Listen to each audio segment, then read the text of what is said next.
Hey everybody, this is Victor McNeil with the Avalanche Center. Today is February the 9th, and I'm just recording sort of a condition summary for the areas that we forecast for and trying to highlight some of the local conditions and avalanche problems that we should all be thinking about and be aware of. Unfortunately, since January 30th, there's been 16 avalanche fatalities across the United States. We have almost reached the same number of fatalities for all of last winter, which is really sad. I'm going to share my screen here. If you go to avalanche.org, most folks are probably familiar with this. You can see all the different forecasting centers here in the West. If you go over to accidents, this is again kind of sad, but US accident reports. We go through the Colorado Avalanche Information Center. There's been 22 fatalities in 2020, 2021, with the most recent being a snow biker yesterday up in Washington. Our condolences go out, obviously, to anybody who has perished and their friends and family. Unfortunately, what the common theme behind many of these accidents have been, we go here to Utah, Montana, Colorado, back down here to Colorado again, Utah and Utah, is poor snowpack structure. And so that's what I really want to sort of focus on in this short little talk is snowpack structure and what that really means. So I'm going to show a couple photos of the snowpack over the course of this season. So this was shot earlier this winter on the 22nd over in the Elkhorns. And what I really want people to cue in on is what's going on down lower in the snowpack. So if you take the time to dig down low, and you remember in November, we received a couple feet of snow that then sat on the ground. When snow just sits around for a long time, it generally becomes weaker.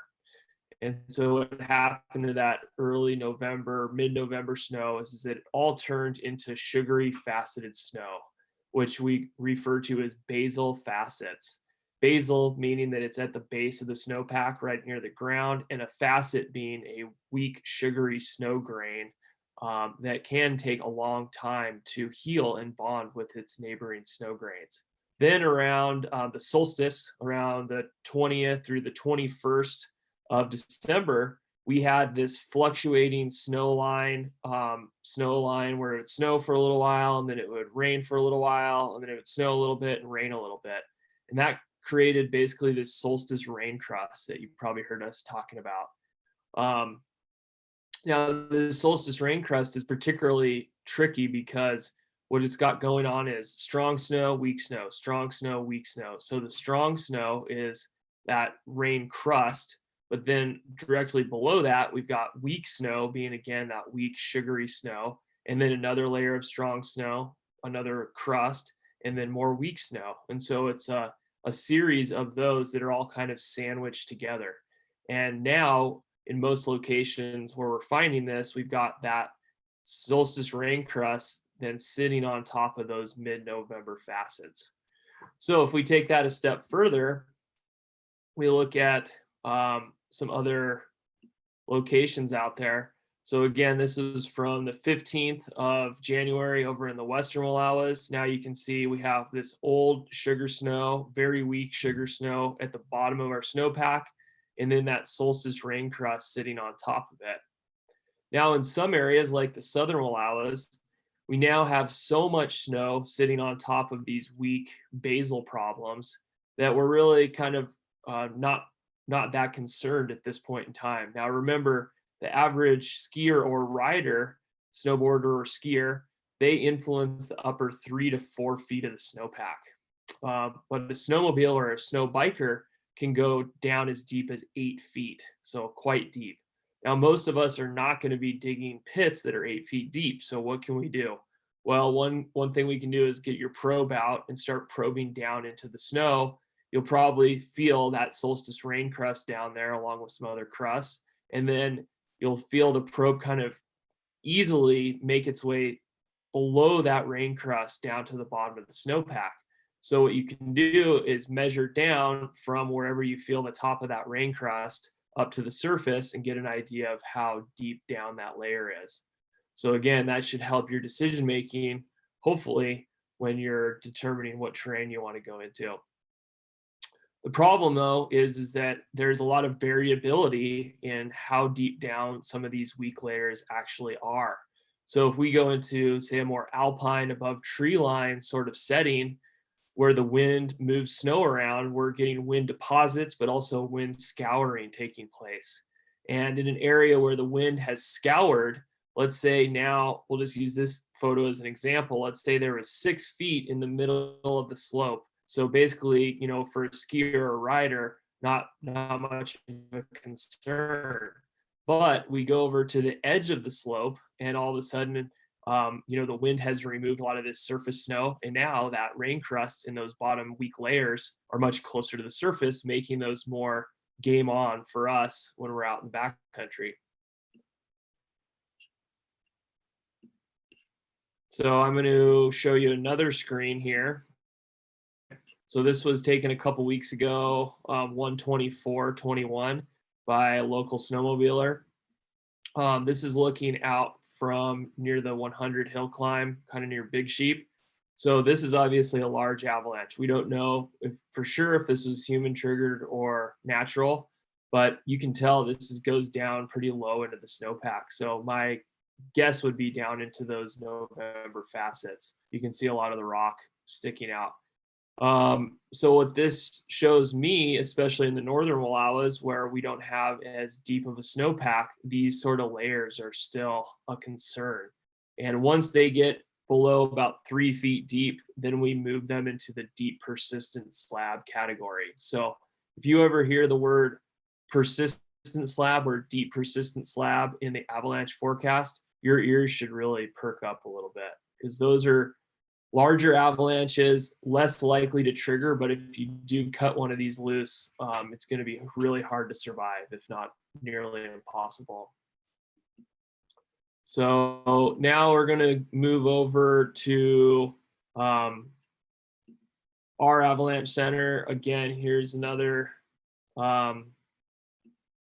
good resource for you, is going to our observations and taking a look and seeing what we have going on now locally around here in Northeast Oregon.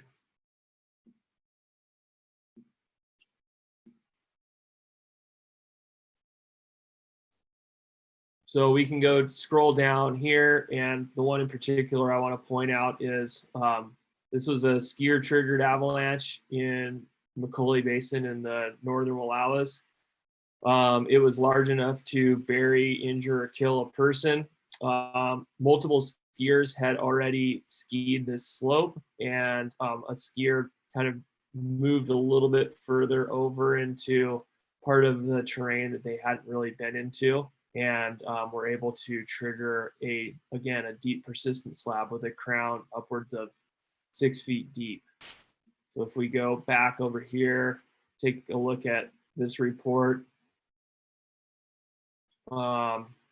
we can see there's some more information there, and then a couple photos. So again, you can see this crown is quite deep, but what likely happened is where that skier ended up triggering, you can see the slab starts to get thinner over in this area. So again, what we're really trying to engage people with is it's less about the snowpack tests and the results you're getting from those tests. Remember, those tests are just a small representation of what's going on in the terrain. So if I go down and dig a compression test or an extended column test, these tests are only good for the upper 3 to 4 feet of the snowpack. Now, most of us aren't going to take the time to dig down more than 3 to 4 feet anyways. But if you know that you're in an area where that poor snowpack structure exists, then you should really be thinking about that. You go out and do one of your compression tests or an extended column, you don't get any failures because the solstice rain crust is buried 6 feet down. Well, it's not the right test for isolating that avalanche problem. So just remember that the snowpack structure is oftentimes one of the most important things that we need to consider. Now, not to scare anybody, but one other thing I would like to point out is that although we might continue, hopefully we'll continue to receive more snow, these layers are now getting more deeply buried, which again makes them less likely to trigger. But if you are able to get one to pop, it's going to be quite large, probably unsurvivable. Now, what's going to happen is in the next hopefully month or two, we're going to keep getting snow on top, and we'll start to kind of move away from worrying about these deep persistent slabs, particularly in like the northern Wallowas. But what can happen is later on in the spring, when we start to get some significant warm ups, that's when we really need to re-engage with what's going on at the bottom of the snowpack again. So don't be fooled into complacency all of a sudden later in the spring when we start to get some warm days or some nights where it's not freezing at night. That's when we can start to see this avalanche dragon come back out of its lair again. So a good mentor of mine once said, I was taking a level 3 course from him, and he mentioned that there's certain years where the structure of the snowpack just doesn't really align for targeting, maybe those big dream lines or hill climbs that we were really hoping we could get into on a certain year. And that's okay, but we just need to realize that that's the way that the snowpack structure is lining up for that specific year. And so on those years, we need to have greater margins, meaning that we use terrain as our ally and make smarter terrain choices, knowing that that snowpack structure is not that great. So again, hopefully this is all useful and helpful information. We just want people to continue to make smart decisions and have a better understanding of what's going on in our snowpack out here in Northeast Oregon. If you have any questions, feel free to reach out, info@WallauAvalancheCenter.org, and please continue to post your observations. Those are super useful to not only the avalanche forecasting team, but also for anybody visiting this region. Thanks and have a great day.